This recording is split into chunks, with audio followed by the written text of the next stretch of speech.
Olá, meus alunos do sétimo ano, tudo bem com vocês? Espero que estejam todos bem.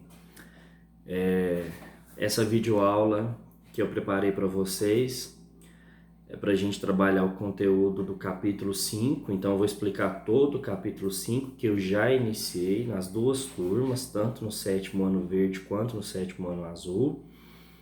E eu parei nas duas turmas no mesmo ponto, então a partir desse ponto nós vamos concluir o capítulo 5 da nossa apostila. Então vamos lá, vamos só relembrar qual é a proposta do capítulo 5. Né? O capítulo 5 tem como título Evolução é Transformação. E aí na sala de aula a gente discutiu um pouquinho sobre como será que surgiu toda essa diversidade de seres vivos. Como que nós chegamos nessa diversidade toda que nós temos hoje? E aí nós começamos a falar um pouquinho sobre as transformações que acontecem e tudo mais, mas nós discutimos um conceito muito importante que eu gostaria de relembrar com vocês, que é o conceito da hereditariedade. Então, em sala de aula, nós vimos que nós temos em cada uma das nossas células o nosso DNA. E o DNA é uma molécula bem grande, onde estão armazenadas todas as nossas informações genéticas. Então, tudo aquilo que nós somos está contido, né, no nosso DNA. Eu até brinquei na sala de aula que o DNA é o nosso livrinho de receitas. Bom, e as características que estão contidas no DNA, estão descritas no nosso DNA, elas são características hereditárias, ou seja, elas são passadas de pai para filho. Então elas foram recebidas dos nossos ascendentes e serão transmitidas para os nossos descendentes. E são várias características hereditárias. E vale também lembrar, um ponto que nós vimos, é que nós só transmitimos para os nossos descendentes características que são hereditárias. Características adquiridas ao longo da nossa vida, elas não são transmitidas aos nossos descendentes. Por exemplo, uma marca de uma cicatriz qualquer, ela nunca vai ser transmitida para um descendente, porque ela foi adquirida ao longo da nossa vida. Muito bem. E aí, então, a gente começa a falar um pouquinho sobre o conceito de evolução, que é a chave para esse capítulo. Então, antes da gente chegar na evolução, no conceito próprio e certo, correto da evolução, da teoria evolucionista, das ideias que são vigentes hoje na ciência, nós temos que falar um pouquinho sobre o aspecto histórico, né?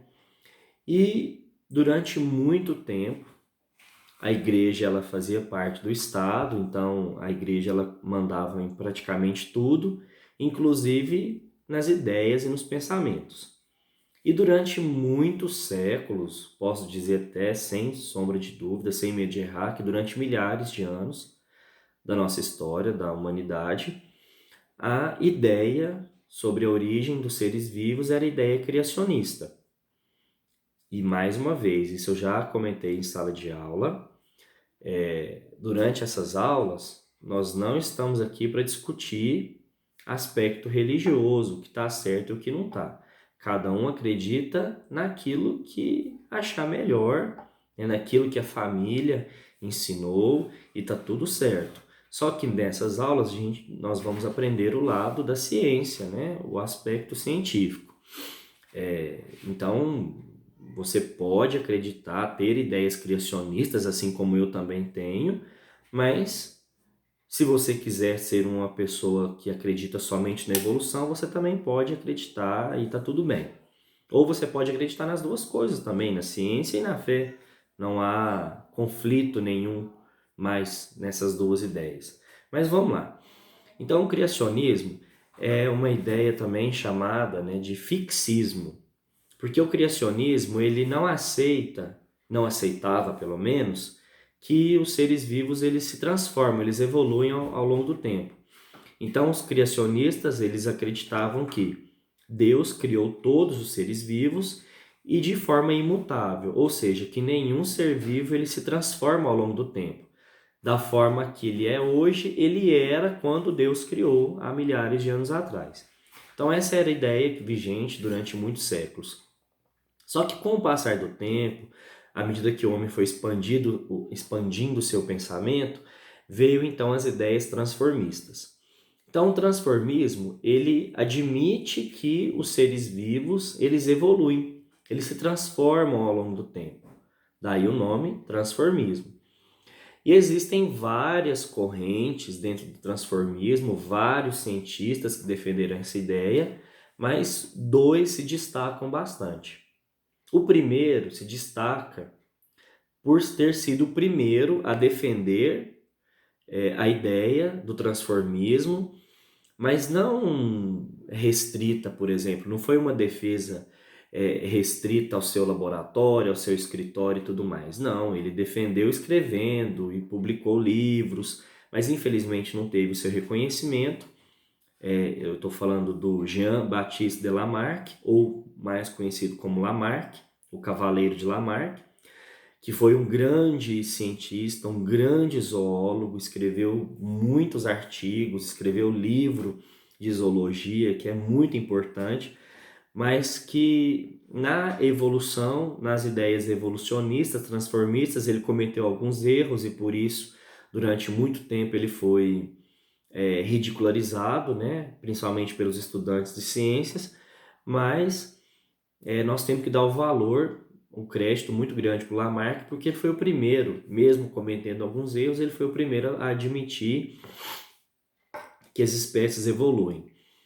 Mas Lamarck, ele também era criacionista, então ele aceitava que havia um ser superior, um Deus que criou todos os seres vivos, mas que Deus deu a liberdade para que esses seres vivos pudessem evoluir ao longo do tempo, se transformar. Até aí tudo bem, até aí tudo certo, até uma ideia muito comum nos dias de hoje, né?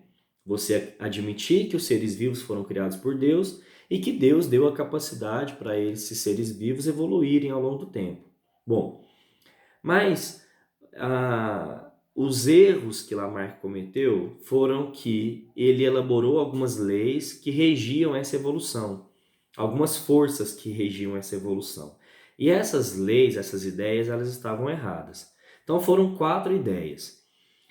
Lamarck, ele disse que havia sempre uma tendência, um aumento da complexidade nos seres vivos com o passar do tempo. Ele diz que os órgãos surgem de acordo, né, em razão da necessidade desse órgão no meio onde o indivíduo vive. Ele disse que também esses órgãos eles podem se desenvolver ou atrofiar de acordo com o seu uso ou com o seu desuso, respectivamente. E, por fim, ele disse que as características adquiridas ao longo da vida, elas poderiam ser transmitidas aos descendentes. Bom, mas vamos lá, vamos falar sobre cada uma dessas ideias e dessas leis aí de Lamarck. A primeira ideia, a primeira lei de Lamarck é que, segundo ele, havia uma tendência ao aumento da complexidade dos seres vivos ao longo do tempo. E, na verdade, não é bem assim. Com o passar do tempo, estudando os fósseis e comparando com os indivíduos de hoje, muitas espécies realmente ficaram mais complexas, mas muitas outras espécies, elas diminuíram a sua complexidade, ficaram mais simples, diminuíram de tamanho. A gente pode lembrar que, por exemplo, no tempo pré-histórico haviam preguiças gigantes, felinos gigantescos, e pegando como exemplo a preguiça, hoje a preguiça é um animal de poucos centímetros, né? Um pouco mais de 1 metro, não sei. Então, houve ao longo do tempo uma diminuição na complexidade desse animal. Então, não há essa tendência ao aumento da complexidade. Pode ou não pode aumentar a complexidade. A segunda ideia é que os órgãos surgem de acordo com a necessidade do indivíduo. Então, por exemplo, se um animal de hábito terrestre começasse a entrar na água, surgiriam nadadeiras, de acordo com Lamarck. Surgiriam brânquias para ele poder respirar debaixo da água. E essa ideia é errada, né? de acordo com Lamarck, é como se o ambiente ele forçasse o indivíduo a se transformar, que os órgãos, as estruturas, elas surgiam por pressões ambientais. Então, se todos os dias um animal ele começasse a pular de uma árvore, a saltar das árvores, ele iria adquirir asas com o passar do tempo, né? Ele poderia planar, e isso não acontece. A terceira ideia de Lamarck é com relação à lei do uso e desuso. Essa ideia, ela até tem uma certa razão e realmente isso acontece. De acordo com Lamarck, quanto mais um órgão, uma estrutura é utilizada, mais ela se desenvolve. E quanto menos ela é usada, mais ela se atrofia, ou menos ela se desenvolve, ela pode involuir. Isso fica claro com alguns exemplos. Por exemplo, talvez algum de vocês aí já tenha quebrado o braço e ficou com o braço enfaixado, engessado durante alguns meses. Quando a gente tira o gesso, esse braço engessado ele está mais fino do que o outro braço. Por quê? Você ficou vários meses com o braço imobilizado e houve uma diminuição da massa. É comum a gente observar nos cadeirantes, aquelas pessoas paraplégicas, tetraplégicas, que elas têm as pernas muito fininhas. Por quê? Não usam mais as pernas. E isso diminui a massa muscular, atrofia. Então, se você não usa um determinado órgão, esse órgão vai atrofiar. E se você superestimula, se você usa muito, esse músculo desenvolve. Por exemplo, se você vai na academia todos os dias, os seus músculos vão desenvolver. Se você, sei lá, pratica algum esporte, como vôlei ou basquete, em que você pula muito durante muito tempo, muitos anos da sua vida, a sua massa óssea ela aumenta de tamanho. Então, o uso fez aquilo se desenvolver mais do que em outra pessoa. Então, até aí tudo bem. Mas Lamarck, ele dizia na sua última lei que essas características que surgiam de acordo com a lei do uso e desuso, elas eram transmitidas aos descendentes. E isso não acontece. Uma característica que surge ao longo da vida nunca vai ser transmitida para os descendentes. E é interessante que Lamarck ele deu vários exemplos, né, da evolução segundo ele. Então, por exemplo, ele sabia, de acordo com o estudo dos fósseis, que haviam há milhares de anos atrás girafas que tinham um pescoço curto. O pescoço da girafa era do tamanho do pescoço de um cavalo, de uma zebra. Pescoço curto. Então, o que ele imaginou? Qual foi a ideia dele? Que nesse período houve uma escassez de alimento e essas girafas que se alimentavam das gramíneas tiveram que esticar o pescoço para poder alcançar as folhas das árvores, já que não tinha mais gramínea para comer. E aí, de tanto esticar o pescoço se desenvolvia ao longo da vida, e aí quando essa girafa ela se reproduzia, os seus descendentes já nasciam com o pescoço um pouco maior. E aí essa girafa descendente esticava ainda mais o pescoço ao longo da vida e ao se reproduzir, os seus descendentes nasciam com o pescoço mais esticado ainda. Isso aconteceu sucessivas vezes ao longo das gerações até que o pescoço das girafas chegasse ao tamanho que é hoje. Isso de acordo com Lamarck. Que as cobras, por não precisarem de usar as pernas, né, há fósseis que registram que as cobras primitivas elas tinham pernas, por não usar as pernas foram se atrofiando até desaparecer. Então também uma ideia de que o uso e o desuso faz com que uma determinada estrutura se desenvolva ou não, mas essa característica está sendo passada para frente. E a gente vai ver que isso está errado, né? O pescoço das girafas era curto, alongou, mas não foi por isso. Outro motivo explica, né? Há outra explicação, melhor dizendo, para o aumento do pescoço de girafas, que a gente vai ver daqui a pouco.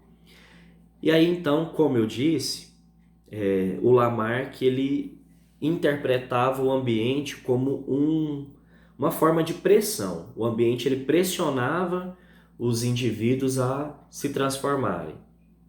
E aí veio o segundo cientista mais importante, na verdade o primeiro mais importante, né, mas ele veio depois de Lamarck, que é o Charles Darwin. E aí o Charles Darwin deu outra ideia para o papel do ambiente na evolução.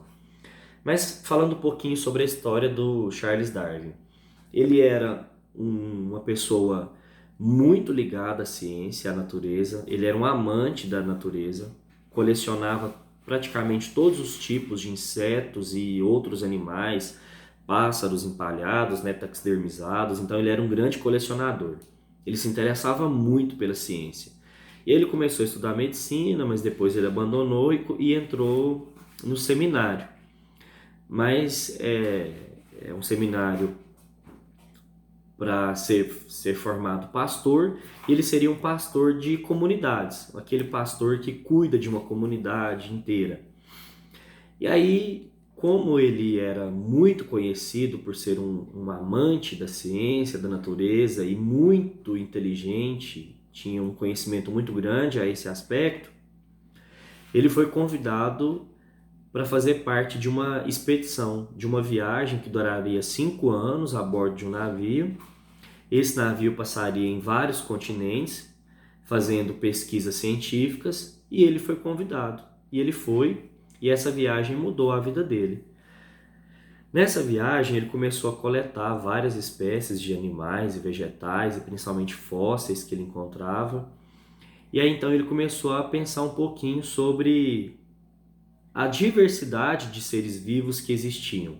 Então, em cada lugar que ele chegava, ele estudava a população daqueles seres vivos, né? Seja de animal ou de planta.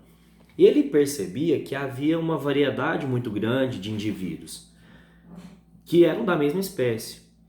Ou seja, numa população, a gente tem indivíduos da mesma espécie, óbvio, mas que são diferentes entre si, que apresentam alguns caracteres diferentes.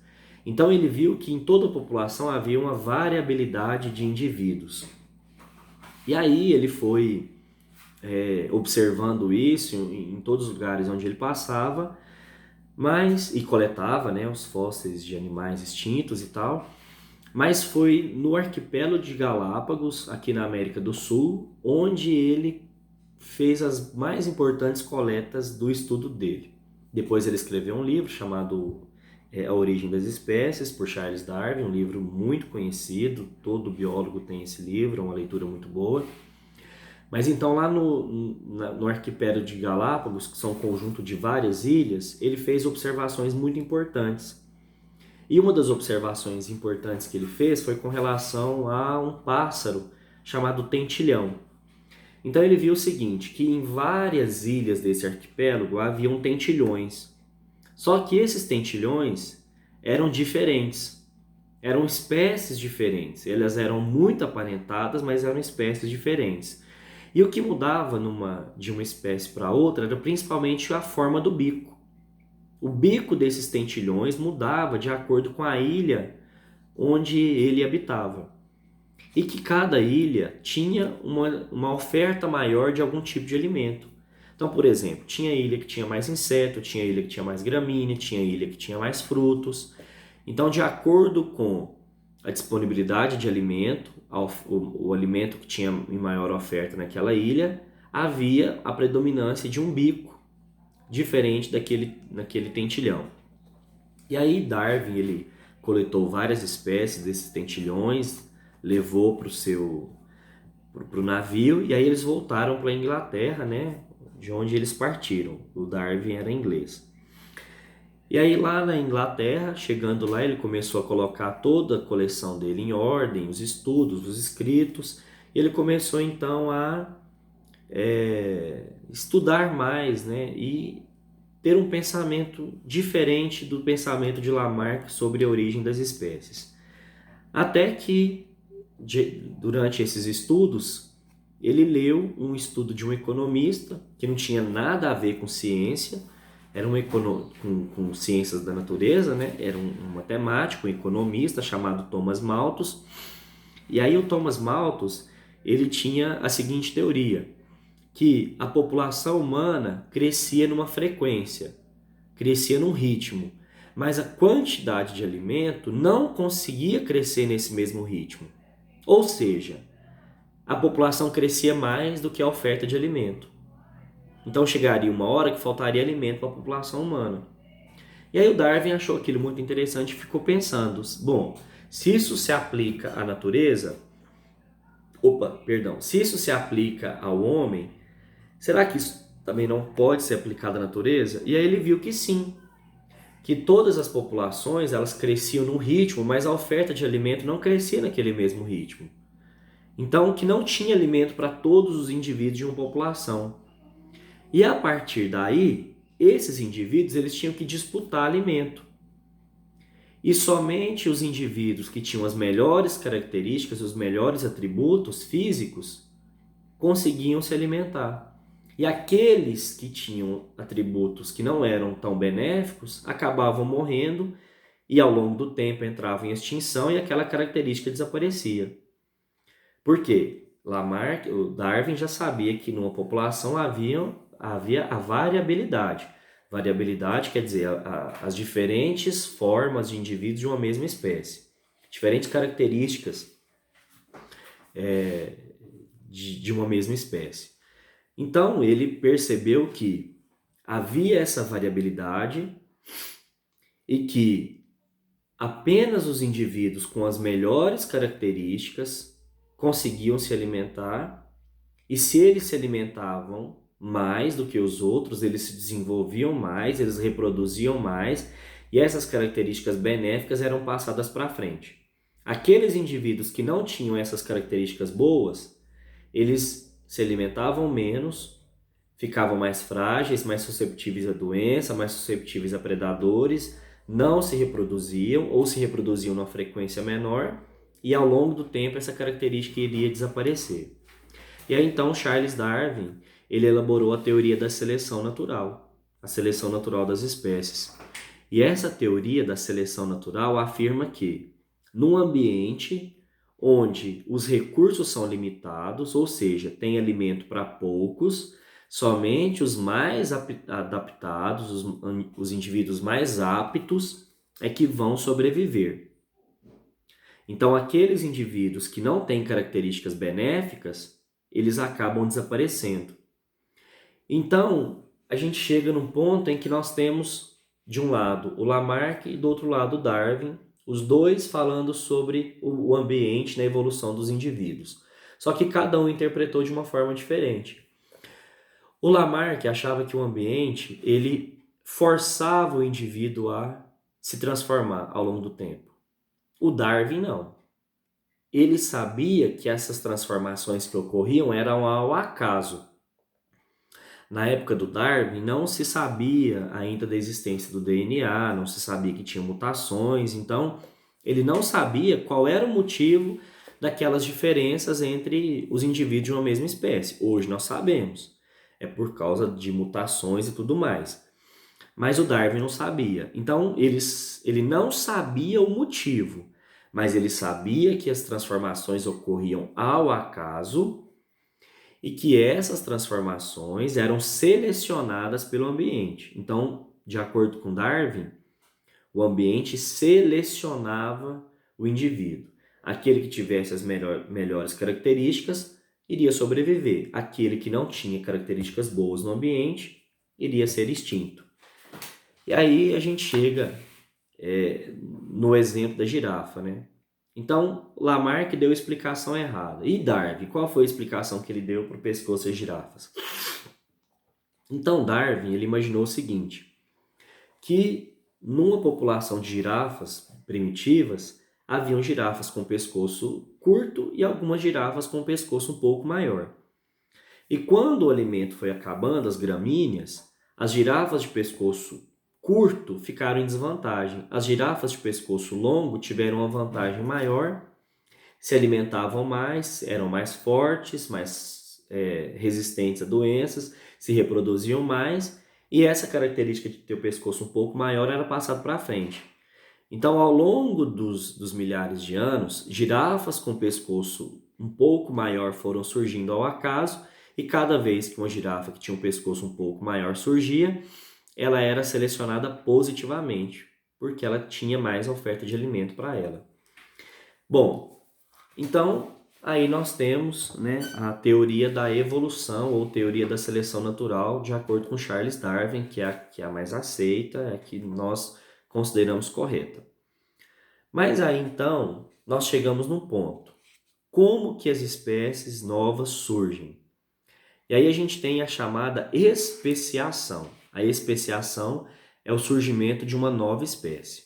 E aí eu fiz um esqueminha aqui para mostrar para vocês como que é esse processo de especiação. Então olha só, imagina que nós temos uma população aqui de borboletas. Todas são da mesma espécie, só que elas são todas borboletas de cor laranja, mas há algumas diferenças entre elas no tamanho, no formato da asa e tudo mais. Então há uma variabilidade, elas não são exatamente iguais, mas são todas da mesma espécie. Bom, mas aí o que acontece? Durante esse processo de formação de novas espécies, especiação, surge uma barreira geográfica. Por exemplo, uma cadeia de montanhas que surge, ou uma inundação que separa duas populações. Então, por algum motivo, surgiu uma barreira geográfica que separou essa população inicial em duas ou mais populações. Então, aqui eu tinha uma população de borboletas laranja, depois surgiu uma barreira geográfica que separou essa população de borboletas laranjas em duas populações. Bom, com o passar do tempo, dos milhares de anos, porque esse processo é muito lento, modificações ao acaso sempre vão surgindo nessas duas populações.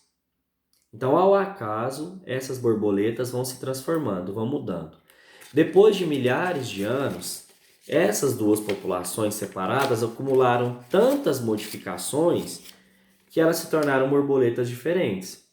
E como as modificações elas são aleatórias, elas são ao acaso, é óbvio que as modificações que acontecem numa população vão ser diferentes da outra população. E elas vão ser selecionadas pelo meio ambiente. Então, no final desses milhares de anos, aquelas borboletas que antes eram inicialmente laranjas, que foram separadas por uma barreira geográfica, agora se transformaram em duas espécies diferentes. Uma borboleta com as asas azuis e pintas azuis, e outra população de borboleta com as asas vermelhas e manchas vermelhas e laranja. Ó. Então são duas populações diferentes que vieram de um mesmo ancestral em comum. Elas têm o mesmo ancestral, que são as borboletas laranja, que foram separadas por uma barreira geográfica e depois acumularam tantas modificações que se transformaram em espécies totalmente diferentes.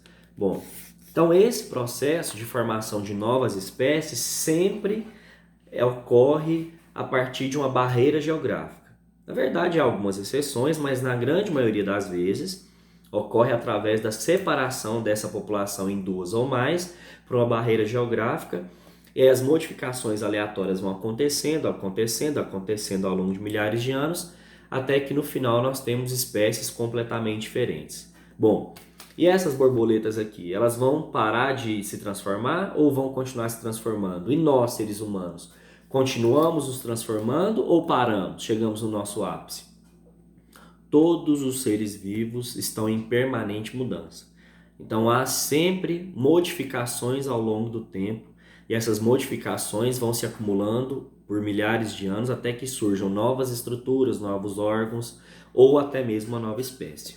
Bom, e aí então nós terminamos o nosso capítulo. Vocês vão perceber que esse capítulo traz diversas ilustrações, diversos desenhos, então eu quero que vocês leiam a legenda de todas essas fotos e eu vou deixar como tarefa para vocês fazerem todos os exercícios desse capítulo 5. Nos próximos vídeos eu vou comentar os exercícios, as atividades, vou corrigir comentando, Vou depois tirar uma foto do gabarito e mando no grupo de vocês.